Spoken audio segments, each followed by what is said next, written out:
Welcome, everyone. I am Chris Gore. This is Hollywood on the Rocks on a Wednesday. Today on the show, we're talking Disney. Disney's dismal decline. The D-Files continues. A lot of Disney news, plus some new trailers have dropped you may not know about. Lots of other movie news. Alan Ng is here, waiting in the wings. I know I always say that, but he is actually waiting in the wings. Let's get this show started. Come on.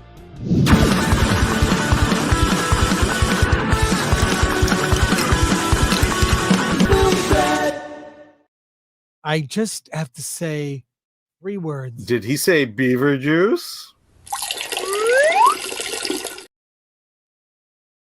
Alan! Ow! Alan! That, how could you say that? Beaver juice? Yeah, how dare you? No, there you go. What are you doing? How are you doing? Man? I'm exhausted. And by the way, I just need to tell the chat that we are not celebrating Chris's birthday.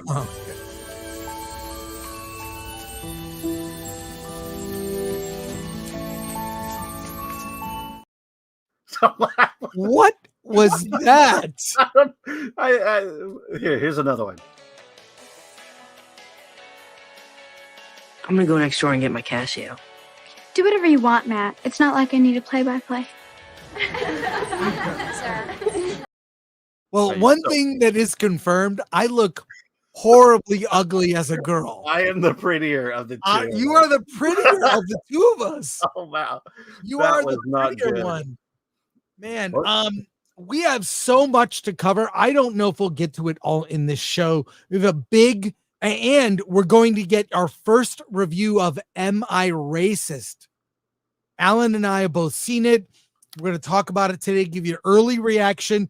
We will discuss more on Friday and Monday's a very special versus. We're talking about Am I Racist with our whole group. And we will find out who the person in the group is the most racist. Yep. We will all, and you can vote. We'll do that on Monday. But let's see who's here in the chat. I have a lot of people here. And here we go. All right, let's get this show started. Ask a Serious Man says, let's effing go. By the way, I saw a Serious Man did a video mocking me. And he did he's a spitting image of me. We will go over that video on a day when we have almost nothing else to talk about, but probably not today. But we will get to that, a Serious Man. I saw the video. Careful. Shame on you. Shame on you. English Batchers, 69. Yeah. We are 39,000 subscribers away from 169. Very close. Cass again, member for 12 months, a whole year. Hail Chris, Alan, and Chad. Thank you for your support. Thank you very much. Yeah. Nick XH, member for 6 months. Not as long as anyway. Looking forward to what's in store for the D-Files. All right. The Nerd Far Away got a burger for lunch. My FT fellowship.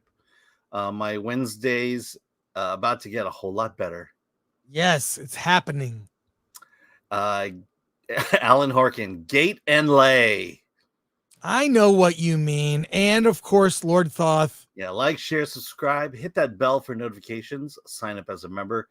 Join us on X, Discord, Rumble, and Instagram. Buy our merch at shop.filmthreat.com. Oh, another just came in. Yes, and Thomas Pickett, member for 7 months. I just had to top 6 months. There you go. Nice. All right, guess what? We have, for those of you who pay attention to the Film Threat shop, we have Atomic Glory has outdone herself with the new shop for fall. We have a whole bunch of fall designs in our Film Threat shop. Go to shop.filmthreat.com.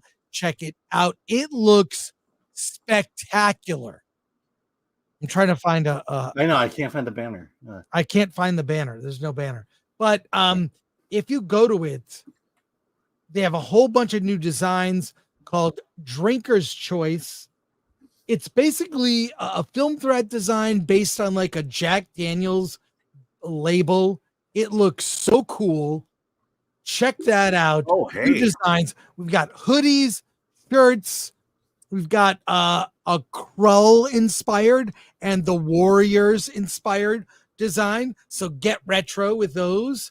We need a Wicked design. No, we don't.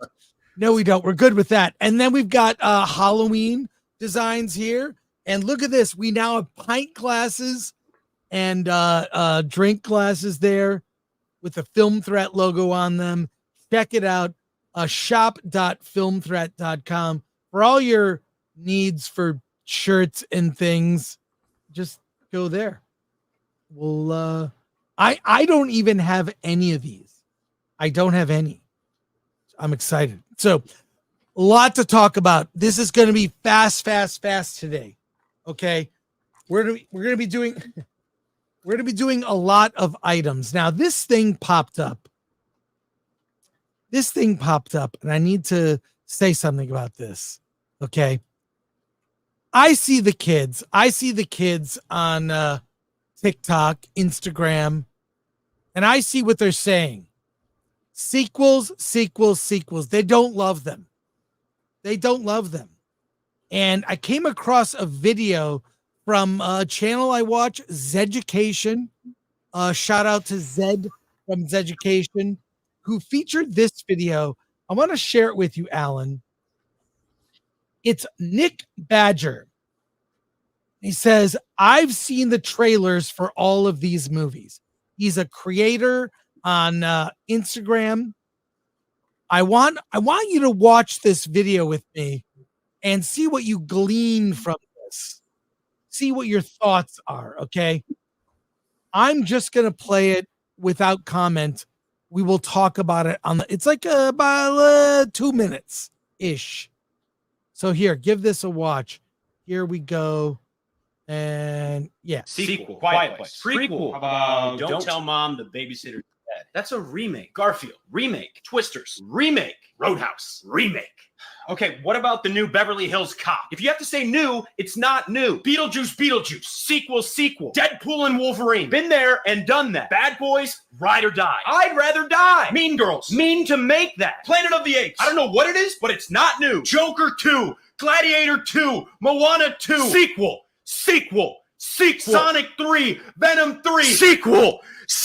Kung Fu Panda 4. Despicable Me 4. Sequel. They're all damn sequels. Woody Woodpecker Goes to Camp. Wait, that's a movie that came out this year. Yeah. Okay, yeah, let's see that. Oh, wait, it's a sequel. Are you kidding me? Yo, you want to see a new movie? Is there anything actually new? Yeah, Dune. That's a sequel. Yeah, that was it. How about Furiosa? That's a prequel. Godzilla. Sequel. Quiet Place. Prequel. How about Don't Tell Mom the Babysitter? Yeah, we've seen this. We've looped this. We're loopy. Okay, Alan, what are your thoughts? You're watching the show. You're supposed to be paying attention. Very funny. He has a point. What do you think? What I think, we've been making this point for the last 10 years, if not longer. But but what's interesting is he's a Gen Z. He's a young Gen Z, and that's all he's known when it comes to movies and what's coming out in movies is are remakes and sequels of the stuff we watched as kids. But it's sad. It's sad. I mean, look, we're complaining that Gen Z is not so much into movies. I get it. Mm-hmm. I get, like, when this is what they're bombarded with. You and I, when we were younger, got so many original. We were around when these IPs, they didn't call them IPs. They were just movies playing at the theater. Yeah, remember Beetlejuice was original. Yes, in '88. In '88, Pee-wee's Big Adventure, all this stuff we got in first run, and there wasn't talk of franchise. Yes, there were sequels. Sequels were rare. Very rare. Very rare. So it had to be really well for a sequel to exist. But no, it's kind of sad that a new generation isn't getting their own original movies. So I can see the lack of interest when everything is a hand-me-down, a leftover. After a while, I mean, they're making Alan Horkins, Spaceballs 2, The Quest for More Money. That's real. Yes. That's coming. Ironic, yes. Yeah, so I like this. It makes a point. And let's go through some comments here. Here we go. Okay. Red and Vadered for 2, celebrating day 11 of Frank's birthday month. Keep that joke going. We'll keep.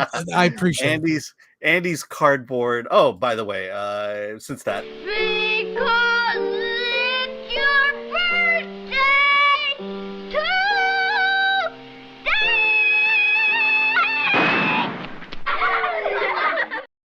Andy's cardboard Star Wars. I remember that in the 80s.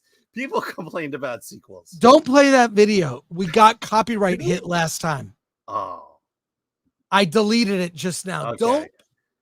Colin. Well, it shouldn't have been. Okay, we're screwed. All right. That's All it. right. All right. How Great. did we pick up on that? Okay. Andy cardboard Star Wars. I remember back in the 80s, people complained about sequels. Well, it's worse now. Yeah, release the McCracken. Now I want to see Woody Woodpecker. John Thomas for 5. Sequels are hardly a new thing. How many Thin Men movies were there? Bowery Boys, Boys Towns. Granted, they were original movies too. Did you say Thin Men? Thin Men. No, you said Thin Men. Okay. It happens. Francisco Sanchez Jr. for 10. If there aren't sequels, remakes, and prequels, we also get interpretations of old ideas. Poor Things, Frankenstein, In a Violent Nature, Friday the 13th, and so on. Well, the best thing is thank you for your super chat. Yes. Gung Ho Mac, time for Film Threat 2. It's coming. It's coming. It's coming. All right. Now let's coming. talk. We need to talk. We're going to see a new trailer. We're going to switch from funny to deadly serious. Okay. Mm-hmm. We're going to watch the trailer, not to bring it down. We're going to watch the trailer to January 6th, the most deadliest day. So just to prepare you for this trailer just dropped. It's the horrors, the images I don't want to relive. Here we go. We'll talk about it on the back end. It's 2 minutes. We need to see this. Yeah. This is a very serious. Let's go. Okay. Hiroshima, Nagasaki, the heat death of the universe. These are some of the deadliest days in history. But none of them compare to the most deadliest day. January 6, 2021. Coming soon in the most epic movie event since Robot Jocks, Left Behind, or maybe even Son of the Mask. The Babylon Bee investigates the darkest day in the history of democracy. Where were you on January 6th? In January? I don't remember. Storming the Capitol, baby. No. Scary stuff like this happened. Okay.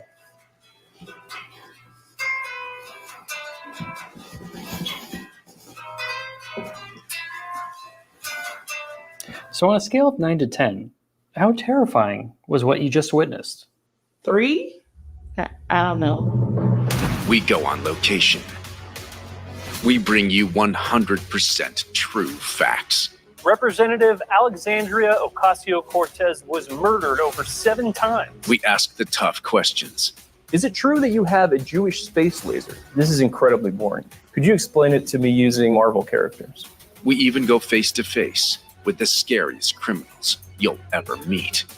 Are you the dangerous insurrection man?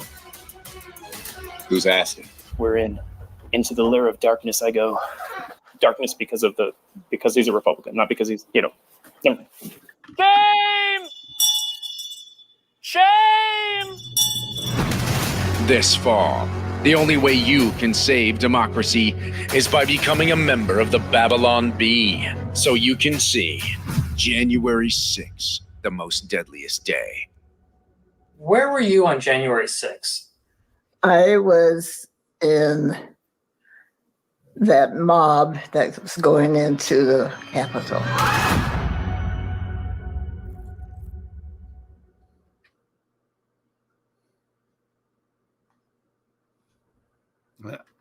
You're muted. Hold on. Yeah. What did you think of the trailer, Alan? I mean, I'm shaken. The images. I mean, look, today is an auspicious day of itself, but as the vice president said, this was the worst day against our democracy since the Civil War. And to see those people and those images again, I don't know. Well, it's one thing for sure. You're a terrible actor. I know. I just want to say that. You know what? Look, everybody's making movies now. We've made movies. Daily Wire, Babylon Bee. Everybody's making a movie. Yes, that's what I mean. That's Film Thread. Anyone can make a movie, and we'll watch it. Exactly. That's our philosophy. So I'll watch it. It's obviously a parody of a lot of documentaries. So here you go. Quick commentary here. It's a parody based solely on facts. That's the thing. Yeah. Gun Home Mac brings back trauma. I stubbed my toe on January 6th. It has happened to me too. Condolences to your toe. CD Sign 69. Does it look like the Old People Mall walking on Tuesday morning? Thomas Pickett for 5. At least January 6th isn't a remake. Maybe we'll get a sequel. Please revolt. Let's see. CD Sign 69. Alan shook. I can hear the trembling in his voice. I could hear it. That's acting. Alan Horkin, Babylon Bee might be vaguely funny. Yeah, I like the Babylon Bee. I think they're funny. I mean, I follow their Twitter, which exists because Elon bought Twitter. Or they all right. Basically, yeah. Let's watch something else. All right. You know what a huge fan I am of RRR. Okay. And RRR stars an actor who is huge in India named NTR. I happened to meet him when, the film was nominated for Best Song, the only nomination for RRR from the Academy. But the star of RRR, NTR, is in a new movie, and the trailer just dropped. So we should take a look at this trailer. It's called Devara Part 1. It's in Telugu. Okay. It's a 2.5-minute trailer. It's coming out September 27th. Now, I don't know if that's the global release date or not. I have not seen this trailer. I am super excited to watch it. We will definitely get copyright hit for it, but we're going to show it anyways. So let's, because you already ruined it with the birthday thing. So there who cares? All right, let's watch this trailer. So it's in Telugu. Let's give it a shot. Here we go.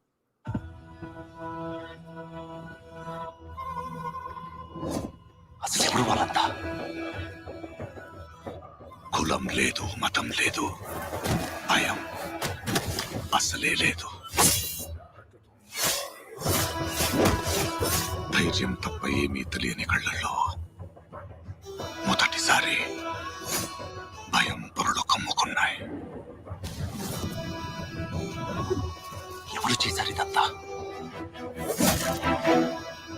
సానా పెద్ద కథ సామి రక్తంతో సంద్రమే ఇరుపెక్కిన కథ మా దేవర కథ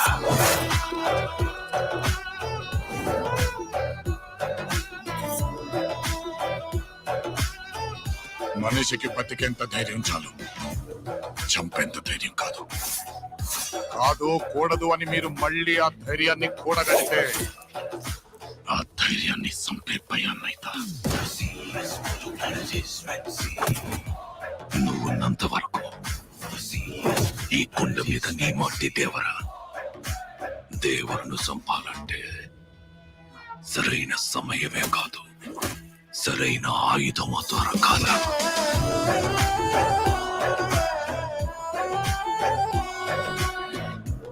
ఎప్పుడు చూడు పిల్లతనం పెరిగితనం వాడితో ఎట్టాగే కొంపతీసి బరిలోకి దిగుతావేంది ఏం మాట్లాడుకుంటావు చంపేద్దాం నన్ను ఆడికి వాళ్ళయ్య రూపం వచ్చింది కానీ రక్తం రాలేదే పని మీద పోయినోడైతే పని అవ్వంగానే తిరిగి వస్తాడు పంతం పట్టిపోయి ఉన్నాడు నీ కొడుకు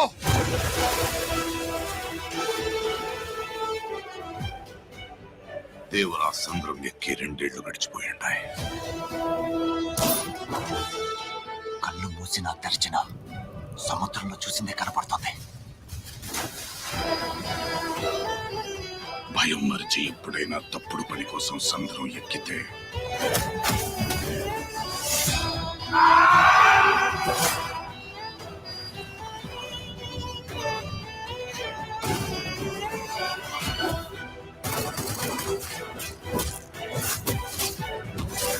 ఈ రోజు నుంచి మీకు కానరాని భయం అవుతా ఉందా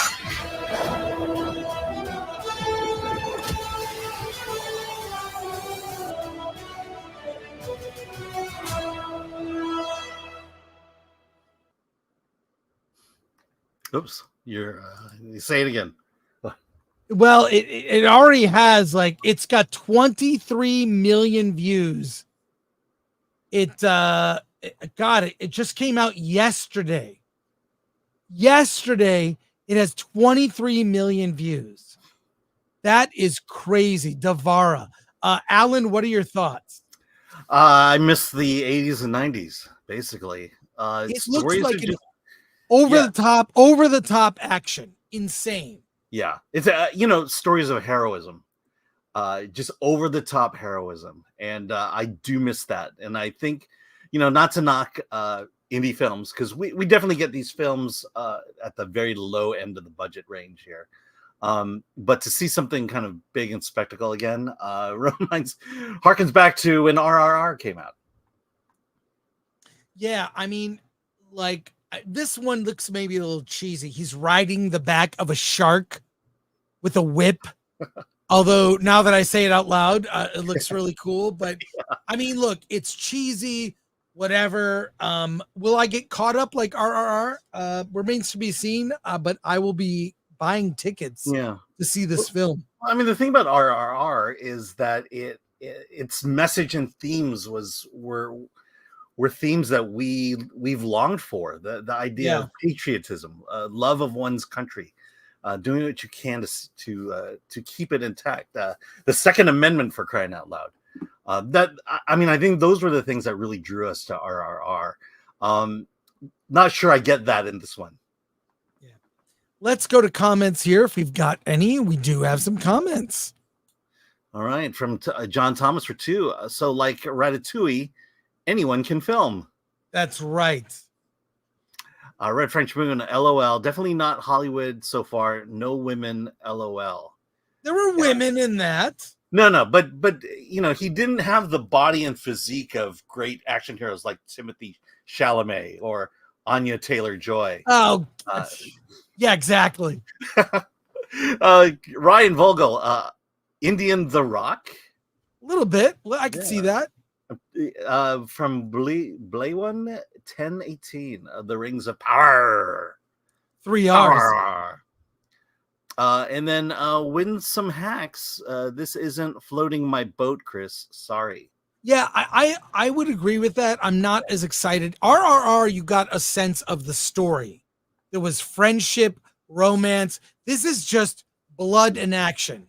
Yeah. And that's fine, but the reason RRR, rose to the top was it was the story.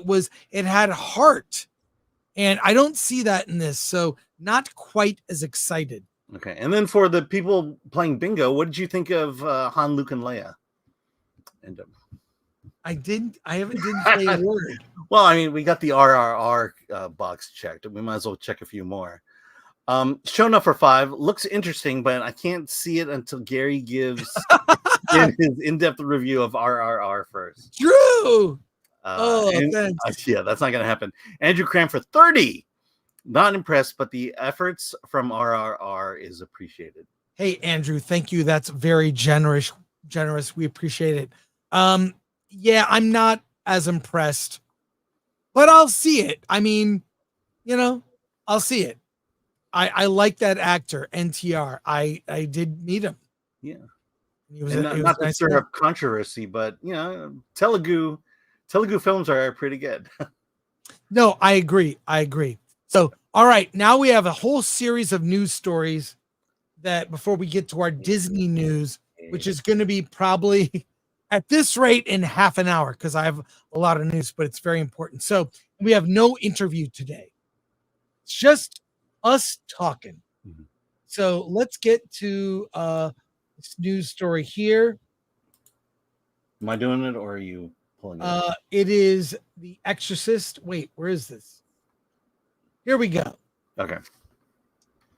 Well, they're going to try again. Yay. Exorcist sequel again. Alan, if you would. Yes, David Gordon Green's planned The Exorcist trilogy, which begins with a poorly received The Exorcist Believer is No More, with Blumhouse pivoting down a bold new path instead.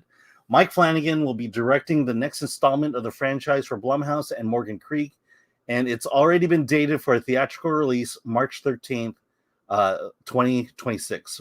What day of the week do you think that is?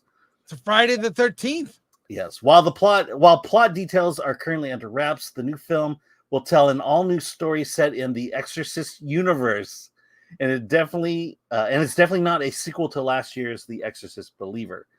Flanagan's feature is said to be a radical new take on the franchise, as he teases his vision for the franchise's big screen return with a new chat with Hollywood Reporter. We're making this easy on ourselves, Flanagan tells the site. But I've always felt that there's no point in going into a franchise or into a property that monolithic unless there's something new you can bring to it. I chased The Exorcist very aggressively because I was convinced I had something that I could add. He continues, this is an opportunity to do something that I believe has never been done within a franchise. Something that honors what came before it, but isn't built on nostalgia. I really just saw an opportunity to make the scariest movie I've ever made. I know expectations are high. No one's more intimidated than I am. And then previously in a statement, Flanagan says, The Exorcist is one of the reasons I became a filmmaker, and it is an honor to have the chance to try something fresh, bold, and terrifying within its universe, reuniting with my friends at Blumhouse, with whom I've made some of my favorite pieces of work, only makes this more exciting.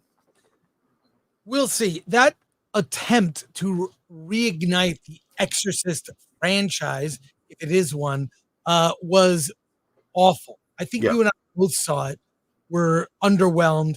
It performed terribly at the box office. It had kind of a teaser for a sequel.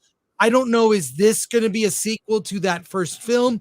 Is it going to be a hard reboot, start from scratch? Who knows? But I will say this, having followed Blumhouse, they know what they're doing. I think they got a good handle on horror, and they hit more often than they miss.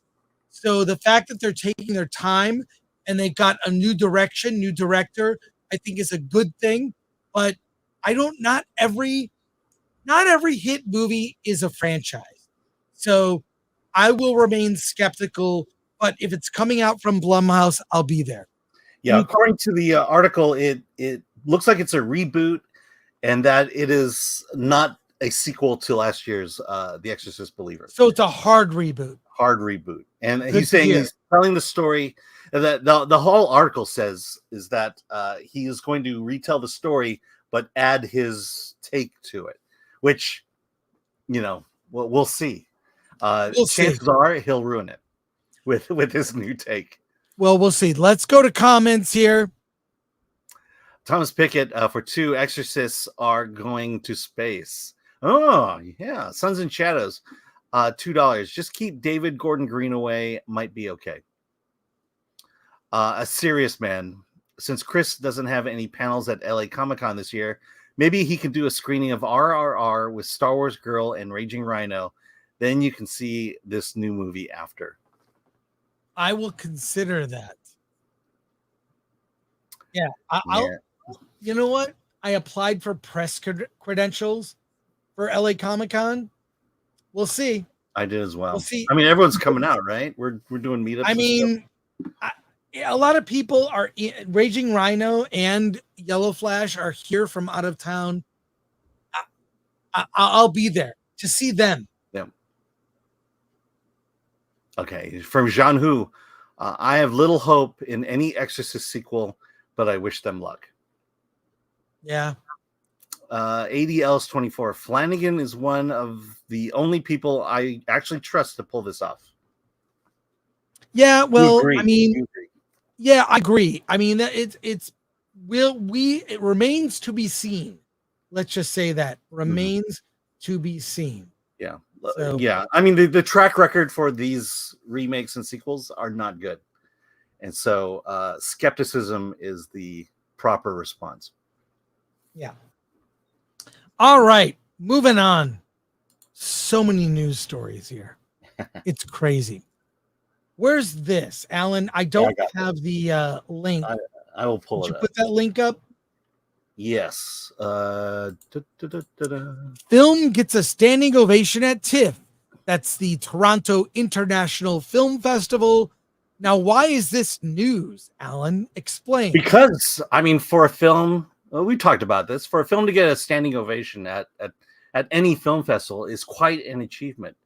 And so the reason I put film is because, weirdly enough, there were more than one films over this past weekend that got standing ovations. Look, Carlo here says, I saw Emilia Perez today. Never seen anything like it. She was great. She was in tears when we gave her the standing ovation. There we go. Zoe Saldana here. Pharrell Williams address. Okay, let me move on to the next one. Standing ovation. Piece by piece. 2-minute standing ovation for Pharrell at Toronto International Film Festival. Big ovation. I'll never time it. As Unstoppables real life subject Anthony Robles embraces Jennifer Lopez at TIFF world premiere. Standing ovation. Let's see, Night Bitch is one of the worst movies I've seen. Amy Adams should retire for that horrible performance. No standing ovation. Nobody clapped. Oh, really? So Night Bitch, that's the one I want to see now. Yeah. Okay. Standing ovation for The Substance, which I believe we'll be reviewing soon. I'm seeing that on Friday. I'm very excited. Yes. Well, get ready to stand up and applaud after the movie's over. Standing ovation for Stephen King before the world premiere of Life of Chuck. So this one got a standing ovation before the movie started. I mean, I could just go on, but the stories just does go on. Every movie after film. look, does every movie that plays at Toronto get a standing ovation? It seems like, oh, look, here's a contradictory tweet. A standing ovation for Amy Adams for world premiere of Night Bitch. Night Bitch. So maybe it did get a standing ovation. It says whether it's deserved is a whole other question. Yeah. That movie's getting mixed reviews. Mm-hmm. Whenever I see mixed, I'm instantly interested. When I see like they love it, it's like, yeah, they love everything. But when I see mixed, I want to check it out. Yeah. But the tradition continues. Everything at TIFF is getting a standing ovation. Yeah. Well, one day we'll go there. One day. Will they let you back in? That's the question. Me? Probably not. I was banned from that festival. Yeah. Well, I mean, I've gotten accreditation. I just never could travel to Toronto to actually be there. So it looks like more me. When you do, when you go, you can see for yourself. I'll be right back, Alan, if you would go to the chat. Sure. Let's see. Super chat from Changer of Ways for 2. A Summer of Love would be terrifying to revisit. Yes. Caveat ties. Dial of Destiny. Yes, Dial of Destiny got a standing ovation. Castigan would say, I give Showgirls a standing ovation. Yes, in more ways than one. Bill W. Standing participation trophy. Exactly. You made it to TIFF. We're just gonna give you the standing ovation. Jim T. Standing O's are given out like participation trophies. Yes. Davina Duckworth. There's a picture of Chris at the TIFF headquarters. Do not permit this man to enter any events. Yeah, there is a story behind that, which when the Film Thread documentary comes out, you'll get to hear. Go party time. How does Chris get banned from everything and Alan doesn't? Let's just say Chris was a wild guy in his early days, and apparently he's mellowed out as he's grown older. Okay, here we go. Jay Aldwin. Dang, Alan. Oh no, we got that one. Sorry, I thought you had a new one. Let's see. Bill W. Tiff got gored. Yeah, Tipper Gore. I'll tell you. Okay, I was banned years ago from Toronto when I did coverage in Film Threat magazine, and they hated it, banned me. So I made up a completely fake magazine and snuck in. It's going to be in the upcoming doc about Film Threat, but it made national news in Canada, which I don't know if that's an achievement, but yeah, I get banned from a lot of things. I don't know why. Like, what do I do? Explain it to me. Look, you got banned for a reason. Let's just put it that way. I asked LA Comic-Con, please give me a reason I went from 3 panels every year without fail to 0 panels. And nothing. Yeah. Yeah. Although I'm saying, you know, the biggest irony would be if we could get the Film Threat doc to premiere at TIFF. That's the goal. That's the goal. Because we'll get a standing ovation after it's over. Well, we'll see about that. I want to talk about a bunch of stories related to Star Wars, and I have a rant. I'm going to present a couple of things first to show you. Here we go. This is very short, but you need to see it. You underestimate my power. Don't try it.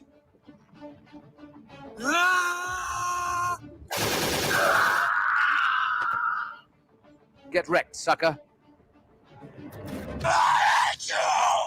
Well, in that case. Yo, calm down. I was just kidding. No, this is where the fun begins. Yes.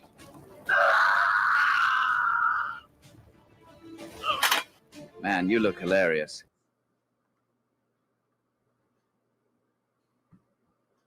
Hold on, you're muted. Say that again. I show that just to show you that Star Wars fans have a sense of humor. They have a sense of humor.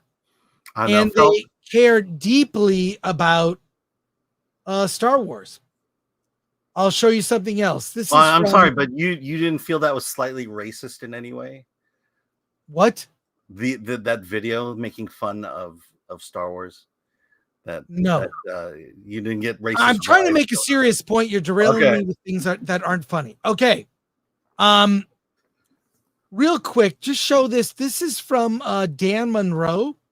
He has a channel called Movies, Music, and Monsters. I think he's doing an amazing job. We'll put the link in the description. He just did a little short. I got choked up watching this. So let's just watch this real quick. The first 10 seconds of his video. Okay.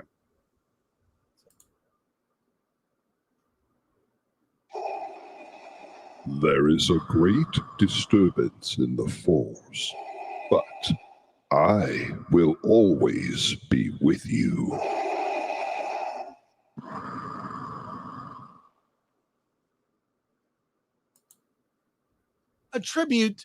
A little short tribute to James Earl Jones. Short tribute to James Earl Jones. Now, Here's the thing. Just in the last few weeks, there's been a lot of things swirling around about The Acolyte. And look, okay, this is the last time that we will mention The Acolyte. But I feel like some things need to be said. Sure, there are some things that people are there's some I see some hypocrisy. A freaking IKEA chair. You see it all over Twitter, all over YouTube, people giving their tributes, their love for James Earl Jones. These are the same fans that Lucasfilm / Disney are accusing of being racist because they don't like a TV show. They did not like The Acolyte. Yet the same fans that are barraged by this accusation are the same ones putting out posts of their love for James Earl Jones. There are other beloved characters in the Star Wars universe, like Billy D. Williams as Lando Calrissian, Samuel L. Jackson as Mace Windu. You can't have it both ways. You can't say you're racist for not liking this thing, and oh, by the way, all this love for James Earl Jones. And amazing. The story of his life is incredible. Not just Darth Vader, the voice of Darth Vader, and his acting in that role.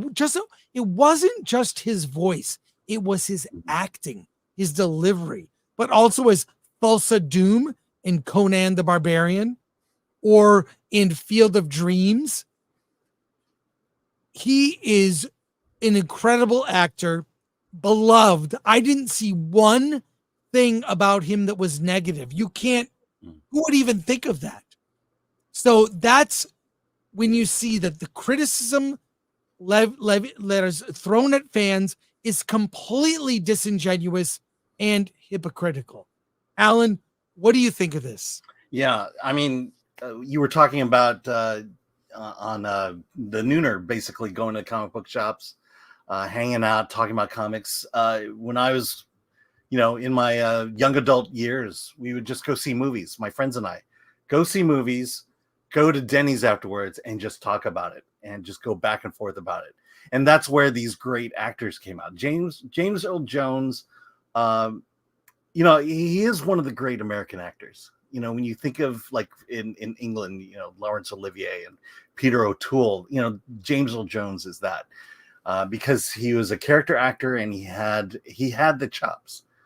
He was a very serious actor and he knew how to have fun at the same time. And I miss those times, just going out afterwards for dinner, talking about what a great performance that was, or even arguing about whether it was a great performance or a great movie at all. And we've lost that today to the point where, again, if you don't like a movie or a TV show, you're a racist. That is how far the vitriol has come. When in the past, all we would do is just sit around after the show was over, after the movie was over, and just lambast it or sing its highest praise. And I miss those days, and I miss James Jones. My point, I was looking more for a point about this topic.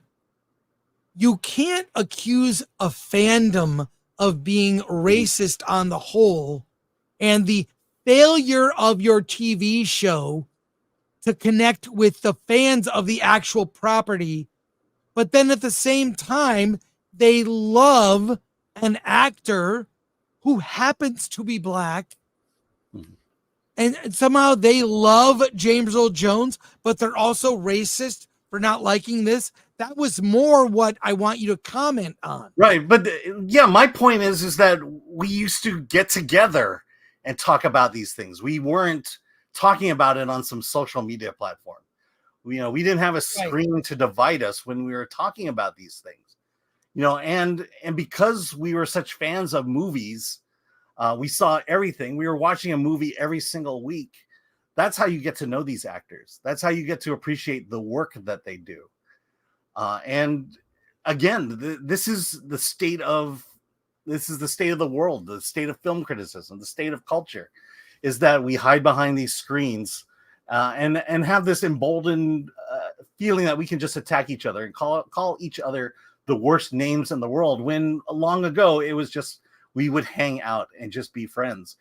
Because the more I listen to like Star Wars Theory and everyone talk about Star Wars Explained, there were vain attempts to try to create friendships, but then you saw that they were really trying to just pick sides. Agree with us, or you're with us or against us, and that's where criticism, that's where culture has taken us to this point, and I blame social media on that the most. Well, have I gotten close to what you were hoping?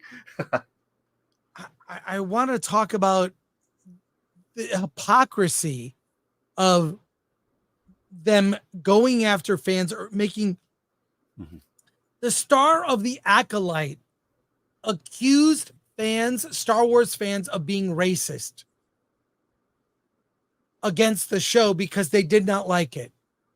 Those same fans loved James Earl Jones and have expressed their love on social media. You can't have it both ways. What I'm saying is, I don't believe Star Wars fans are racist. I've been around the fandom since the beginning. I went to the very first, at least three or four Star Wars celebrations. I've only missed a couple of them. That was never, no one cared. You loved, if it was a part of Star Wars, and all the actors were so gracious. They're so gracious and happy to be a part of it. So you can't make these accusations against these fans, yet they come out. James Earl Jones passes away, and it's a flood of love for him as an actor. BS, I call BS on these charges. You made a bad TV show. People didn't respond, and that's it. But they also love James Earl Jones. And another way to talk about his career and his contribution. God, I watched Conan the other day. He is so good as this very scary villain in that movie, Ulsa Doom. Go watch that movie again. It came out in 4K. Looks great. Well, I mean, my point was how we got here, how we've gotten to this point where liking something or not liking something is just essentially dividing us versus them. And yes, James Earl Jones is the unifier. Everyone can agree that he was a great actor.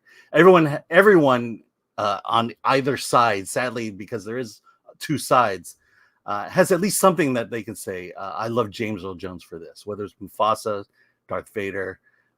I'm hearing Conan a lot. So again, how we got here. All right, let's go to your comments. Bruce Leroy Jenkins for 2. Yes, you spoke the show that shall not be mentioned. Mexican Iron Man member for 25 months.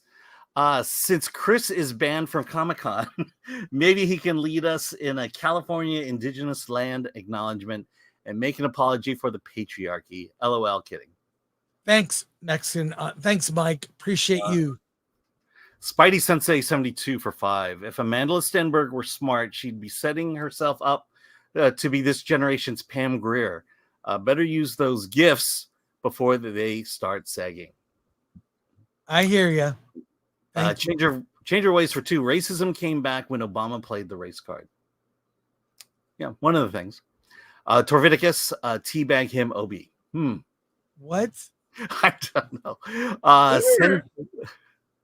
Sentai Ranger Donnie, hashtag save the Power Rangers. Here's to James Earl Jones. The Force is with him. Joe Mask, Chris, this is the last time we will mention the Acolyte. Me, I don't believe you. Yeah, I was gonna say that might have. Yeah, I mean, yeah, yeah, it'll come up. Yeah, believe me. English Batcher, the days when you just want the movie and then look at what was on when you go there and just see something, man. I just saw something, man. The days when you went to the movies and looked at what was on when you go there just saw something. You know, you went there, you didn't know what movie you were going to see. Mhm. You went to the theater and just, I'll see this. And you pick a movie and then go in. Yep. Yeah. Knee pain too. When is Chris going to talk about The Acolyte? He just did. You missed it. I hate knee pain. Yeah. I mean, I lived thank I lived down the street from a movie theater with one screen, and what you got is what you got. You know, Darth Yeager, you are either with me or you're my enemy, Anakin Skywalker. That's right. There is a story now that you put up, Alan, about Ewan McGregor. What is this? All right. Ewan McGregor wants to play Obi-Wan Kenobi again.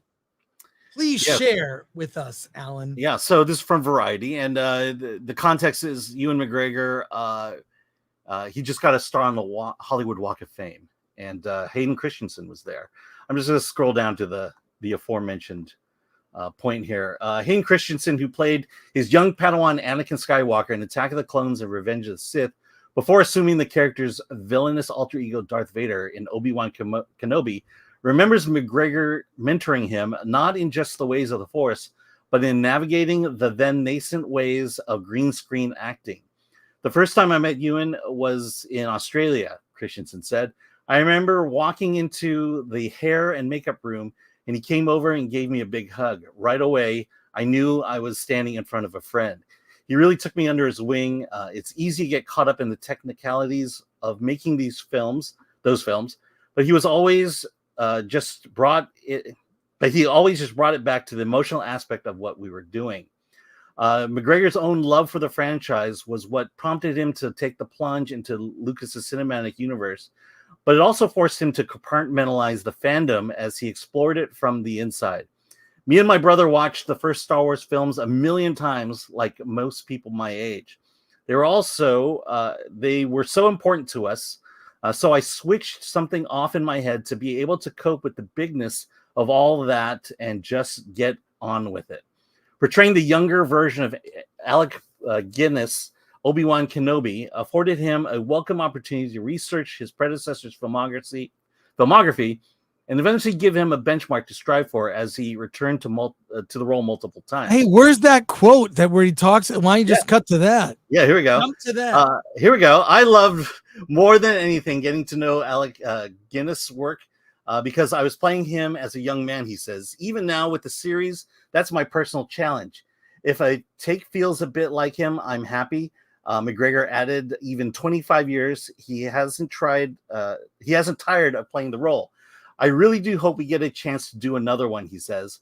Between where we ended off in the series and when Alec Guinness comes on screen with Luke Skywalker, I think there's another few stories to tell there.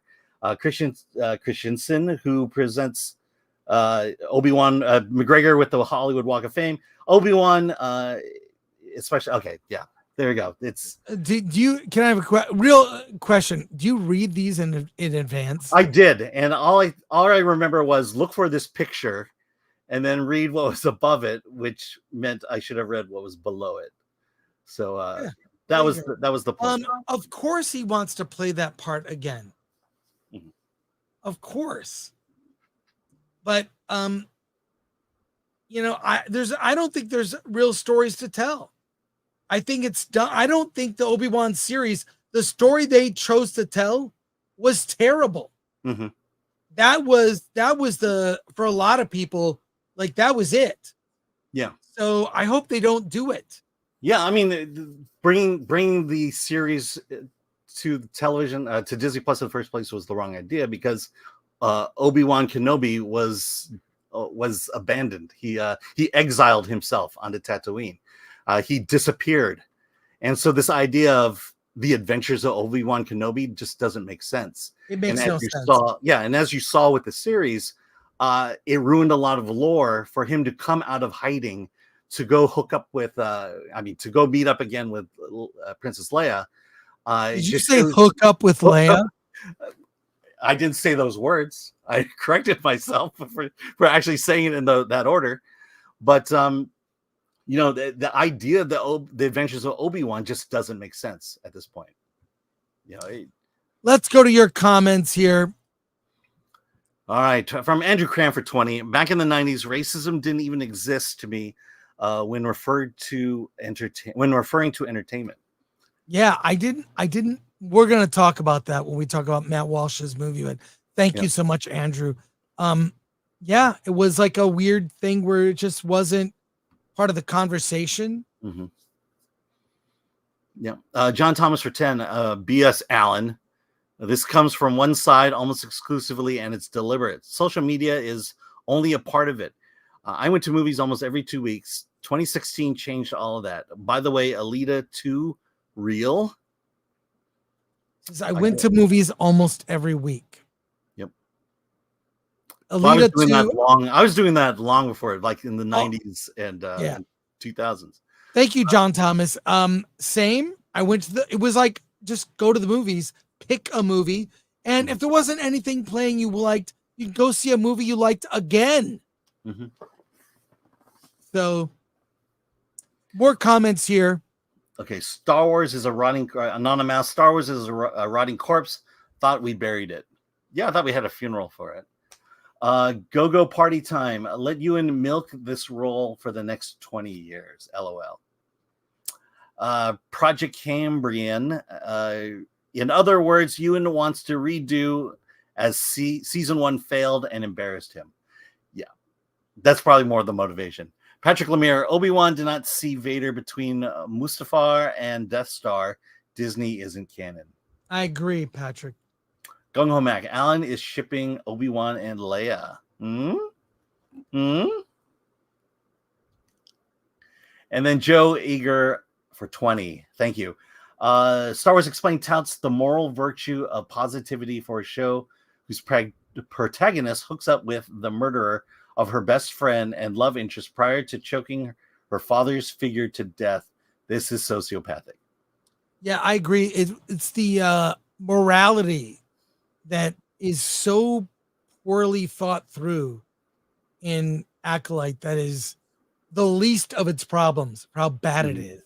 I mean, it's there's no one to relate to. It's awful. Thank you, Joe. Very generous. Appreciate all your super chats. So, a couple more quick news stories before we get to a review of Am I Racist? Racist? We will answer that question. And we have Disney to talk about. Let me this is Star Wars related here. Is the Rey movie scrapped? Alan, you have a news story? Yes. Let me find I predicted this from the beginning. I don't think this movie is going to happen. There have been rumors it was episode X, episode 10 of Star Wars with a Rey-focused trilogy. I don't think it's ever going to happen. And there are rumblings because they said the very beginning of the year, the director went on CNN for some reason and was in an interview talking about this. And they've been very, very quiet. So, Alan, if you would, let's look at this. All right. story. So this is from our friends at That Park Place. After Star Wars Rey movie, writer announces plans to open new studio in Los Angeles, speculation grows that the Star Wars film could be scrapped. Stephen Knight, who is supposed to be penning the script for the Rey movie starring Daisy Ridley and being directed by Charmin Obaid-Chinoy, announced plans to launch a new studio in Los Angeles.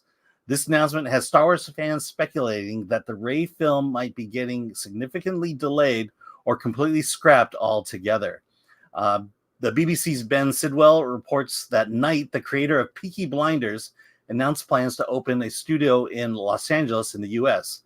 Knight told the BBC, "I'm going to open Digbeth Lux Studios here where people can go and look at what we're doing, see pictures, decks, and videos of what's happening so people in LA can experience what we're doing at Digbeth.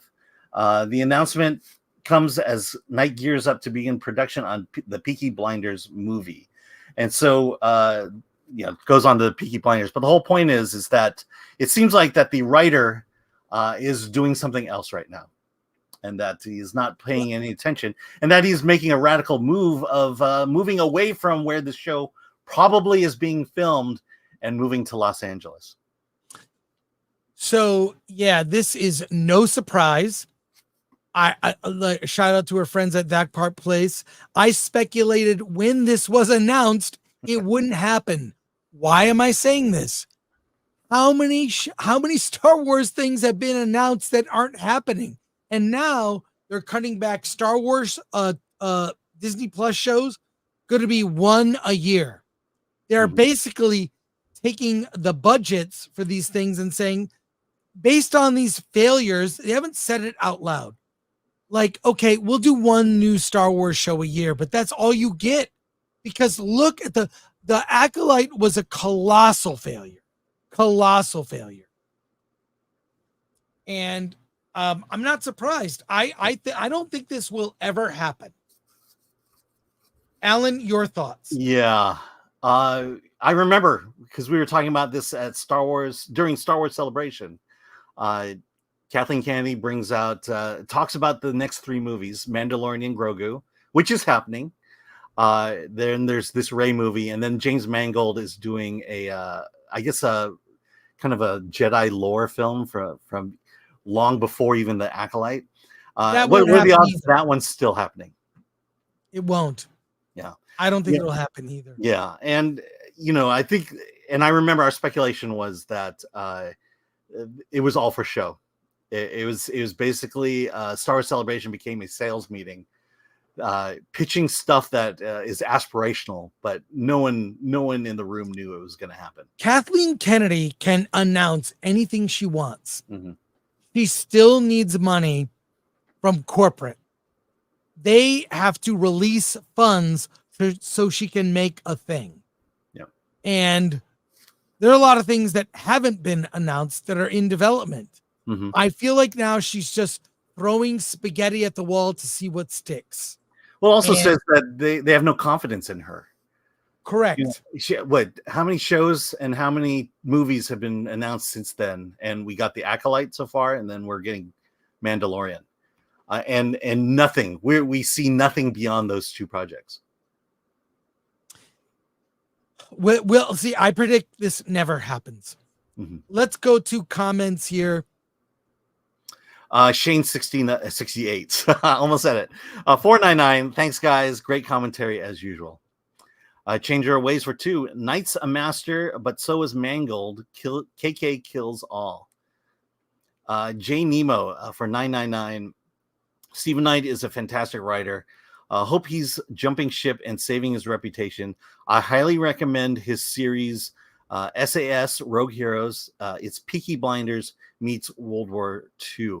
Yeah, remember how much we talked about how great James Mangold is? and then came Indiana Jones. Go Party Time. Charmin Obey-Chenoya did a documentary on Diane von Furstenberg that premiered on Hulu and Disney Plus. I think she has a deal with them, so Rey could still be in the works. And Snakes and Funerals. How many unfilmed Star Wars trilogies have been announced now? There have been, I remember Ryan Johnson. Yeah, Ryan Johnson. That's 3. There have been like more than 10 announced yet abandoned projects. Yeah, Patty Jenkins, Rogue Squadron. Patrick Lemire. The press release was by the director. Was an effort to get ahead of efforts to cancel the project. I believe you said that. So hey, he can. We came to the same conclusion. That's what I said it was all along. The project was hanging by a thread. She went public to promote it before it was ready, and she did it of her own accord. Yeah, and she may be fired for all we know. Brock Samsonite. In order to be scrapped, it would have to be real. It was always a facade. That's right. So, all right, a couple more news stories. I know I'm dangling you guys along, but we have some good news stories here because I just bought my tickets to a special Monday screening of Megalopolis at the AMC Burbank 16 in IMAX. I got a seat. Guess where I got my seat? In the front row. What? It's Fourth a row? 3-hour event with a live stream interview. I am in the first seat on the corner. I'm still going, but Francis Ford Coppola now is talking about the trailer snafu, which was a concept for a trailer, but it was inaccurate. Alan, if you would read this out of what is this from IndieWire? This is from IndieWire. Yeah. Yes. Okay. Francis Ford Coppola calls Megalopolis trailer snafu a mistake and accident. He then says, I am the one who said there were bad reviews. The director tells Entertainment Tonight. Francis Ford Coppola, for the first time, responded to the Megalopolis trailer snafu, calling the use of fake film critic quotes a mistake and an accident. The auteur told Entertainment Tonight at the film festival screening in Toronto that he's not sure what happened with the first trailer, but did take a little responsibility. I'm the one who said there were bad reviews, but I don't know, Coppola said. It was a mistake and accident. I'm not sure what happened. The marketing ploy was the initial trailer used quotes from very real and iconic film critics, citing Coppola's past classics like The Godfather and Apocalypse Now. But it's discovered that all the quotes turned out to be fake, and some of the critics writing positively about the films in question. The since-removed trailer positioned Megalopolis as another misunderstood Coppola feature that will be considered a critical success decades from now. But when it was found the quotes were made up, potentially created by AI chatbot, distributor Lionsgate pulled the trailer and apologized and cut ties with that marketing company. Let me say, I do want to get down to what he says. Coppola says, I wanted to find a film that was uniquely mine, he said. While I made John Grisham's The Rainmaker, I took off and quit. I said, I want to study and learn what my kind of film is, whatever that might be. And after 14 years of that type of experimentation, I then came out and made a film that was my kind of film. Coppola previously told Empire magazine, Megalopolis is a feature that leaps into the unknown, unafraid. As we know, the art we revere, Bizet Carmen's artists like Picasso, Monet, Matisse, is art that in its time was considered too risky or a failure, Coppola said. Apocalypse Now is a perfect example. When it came out, people said, what the hell is this? But they never stopped going to see it.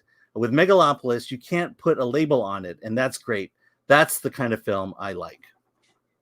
Same. Coppola and I are the same. I like movies that take risks. I like movies that are challenging. Eraserhead was a film I went to see over and over again.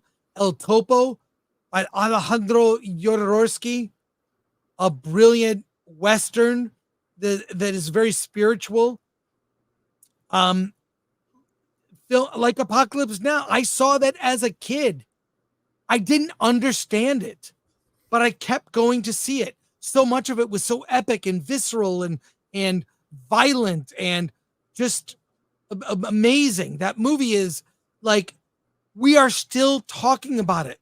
So when I saw that Megalopolis got mixed reviews, made sense. So I cannot wait to see it. I will be at that event. Hopefully I'll be able to move my seat to a seat not in the first row, but I can't wait. We will have our review that week, so I can't wait. It's September 30th, Alan.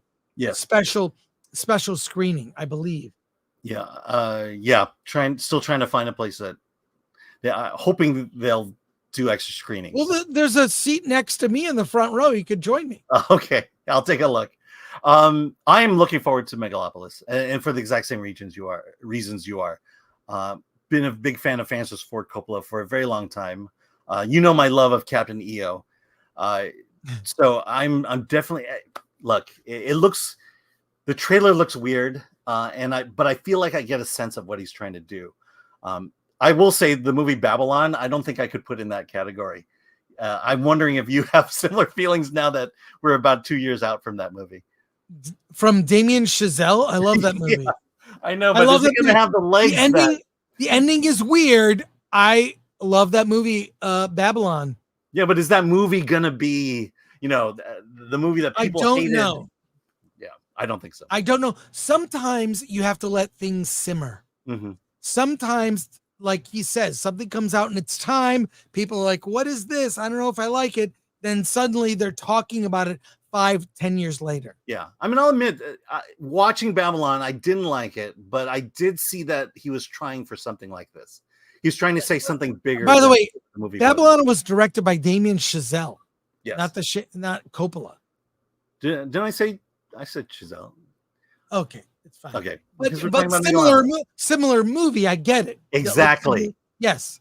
So, okay. Let's go to let's. Hey. Oh, grumpy Chris today. If only you saw the arguments before the show starts. Grumpy Chris. I'm not grumpy. I like to be accurate. Okay. Spelling is important to me. You got the title of Megalopolis right in the. Oh, thank you. I love it. You spelled Snafu right. Yeah, I will say that today was the rare occasion where Chris showed up to the stream before me, and now I'm paying for it. So there you go. Whatever. let's go to comments from people here. Let's see. Suns and Shadows. That was a fun trailer, regardless of legit or not. It was actually. It's someone willing to take jabs at himself, despite the trailer house going nuts for the idea. Yeah. English. I did like the trailer. English Batcher. I do hope this is a good film. I want it to be good. I'm 50-50 right now. I am 50-50 as well. LA Scribe. Looking forward to Megalopolis. FFC has always been ahead of his audiences. Agreed. Let's see. James Rishuti, aka Gen X Fed, became a YouTube member. Welcome aboard. Thank you, James. Appreciate you. All right, and Davina Duckworth. It's not hard to find good quotes of Coppola's films for his long career. And Valiant Renegade for 20 new D-Files. Looking forward to it. Thank you, Valiant. By the way, please stay safe. I understand you have some inclement weather. Be safe, my friend. Be safe. And thank you. That's very generous. We're going to get to it. We've got we packed today filled with news. It's our last news story before we get to Am I Racist and yes, Disney. So Alan, if you would. Yeah. This is interesting. What is this about? All right, this just came out today from The Wrap. More than 700 SAG-AFTRA members urge union to protect pro-Palestinian colleagues from being blacklisted. So this is from The Wrap. Wait, scroll back to the top. More than 700. Let me change this. It was 600 we had on this. I'm going to change maybe it. It grew since. Maybe I'm going to edit it. Did they change it now? No, it's possible they did. Who knows? Here we go. 700 SAG-AFTRA members urge union to protect pro-Palestine colleagues from being blacklisted. Here's the thing. Why are they even commenting on this? Exactly. What is it? Yes. So this is like, this is a this moment where I'm like this. What are you doing? Yeah, which is why I brought it up. Signatories, you won't believe who signed this. Mark Ruffalo, Cynthia Nixon, Susan Sarandon, and Rami Youssef. The usual suspects is what you're saying. Exactly. So, all right, let's get into this story. Yeah, well, we'll just go in the first paragraph because that's more than 700 SAG-AFTRA members, including the aforementioned, have signed an open letter urging union leaders to protect their colleagues with pro-Palestinian views from being industry blacklisted, while further condemning violence against journalists and reiterating their cause for a ceasefire in the Israel-Hamas war. You really don't want to read the rest of it. But the big thing that caught... The reason I threw it on the list there is okay, so are we protecting free speech, or are we protecting the thing of the day that that people are getting in trouble for? Because what if certain members of SAG-AFTRA didn't agree with you politically and got blacklisted? Would you call for protection? Would you call for the union to protect them? Why is this issue so important? And wasn't SAG-AFTRA at one time for free speech? The answer is no, but you would think they would be. Yeah, I mean, they're supposed to be for free speech. Mm-hmm. The real version of what that means, and so I just think it's always a bad idea for an actor to take a stand in that way for something that is like that. Not a good idea. Unless you're, say, a doc filmmaker and social causes are, what you cover. Mm-hmm. I think it's a bad idea. So, and then you're associating them with the cause, and also you're putting at risk the people, the studio, or the people who invested in the movie. Their money is now at risk because you decided my views are more important than this thing I signed on for. And by the way, regardless of wherever you stand on this issue, okay, this is a horrible idea. And I probably myself would not work with actors who take a stand like this. I just wouldn't. Either way, I think it puts the project at risk. Mm-hmm. Yeah, but to me, the word was blacklisted because, what if there was a Star Wars star that tweeted something mildly controversial, right? And then we all of a sudden decided to spin what that person tweeted into liken them to Nazis and racists. This is what is going on. Sadly, this has been going on in Hollywood for a very long time, probably since the 60s and 70s. If I can remember well.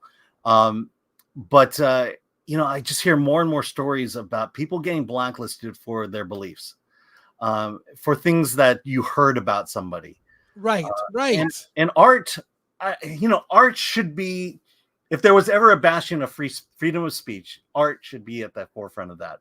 And yet art is the thing that is causing the most blacklisting and the most,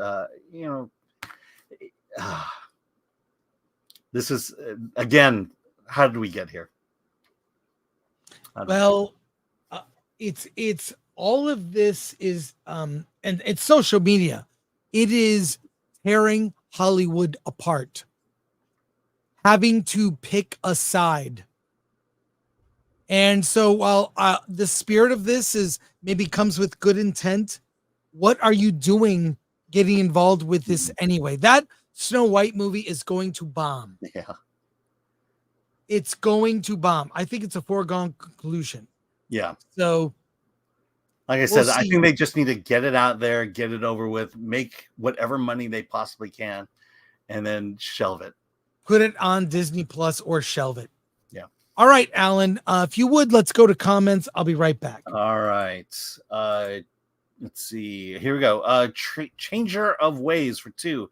Driver is the best thing to come from the sequel trilogy. Yes, and I'm excited to see what he does in Megalopolis.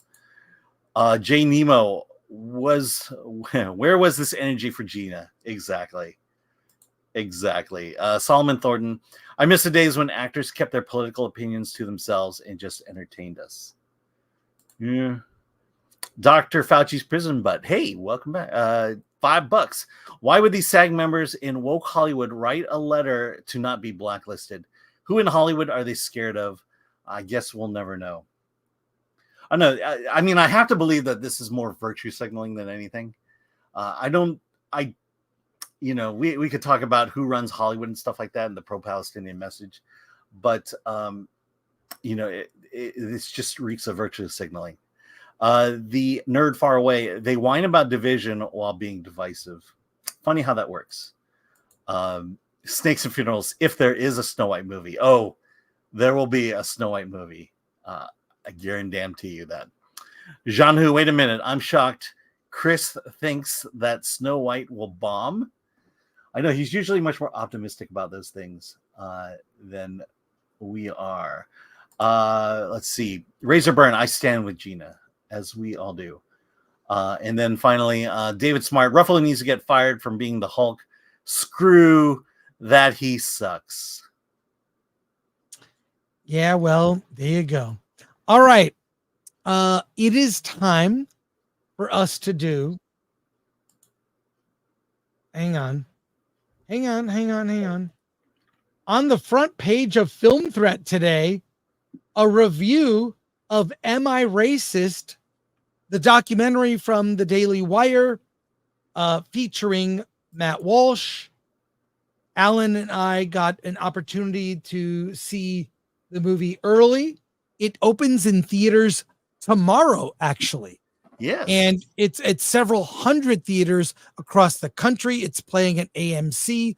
I also have a ticket to see this movie again in a theater because I want to see how this film plays with an audience.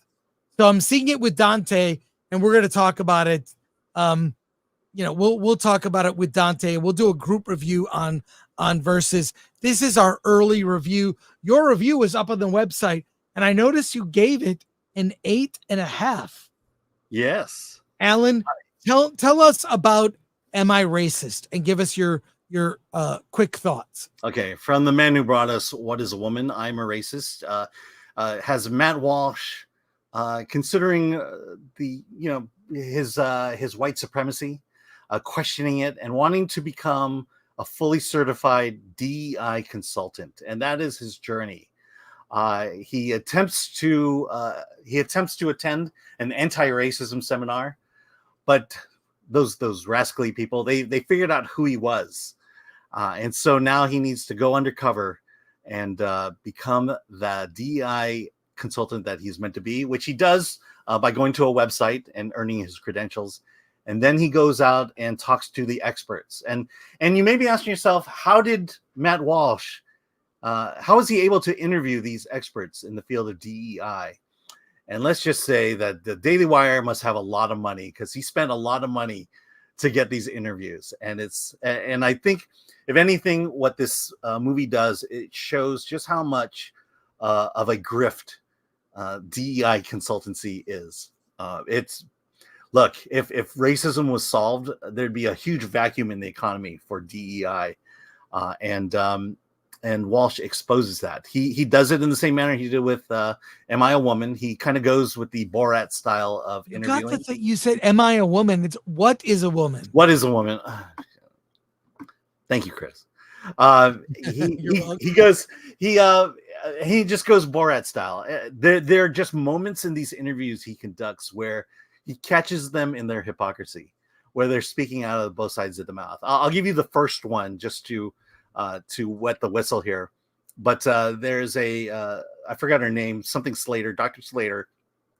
But they talk about how girls are always drawn to the white Disney princesses. And Walsh says, "Oh, but my daughter, she loves Moana, and she's really drawn to Moana."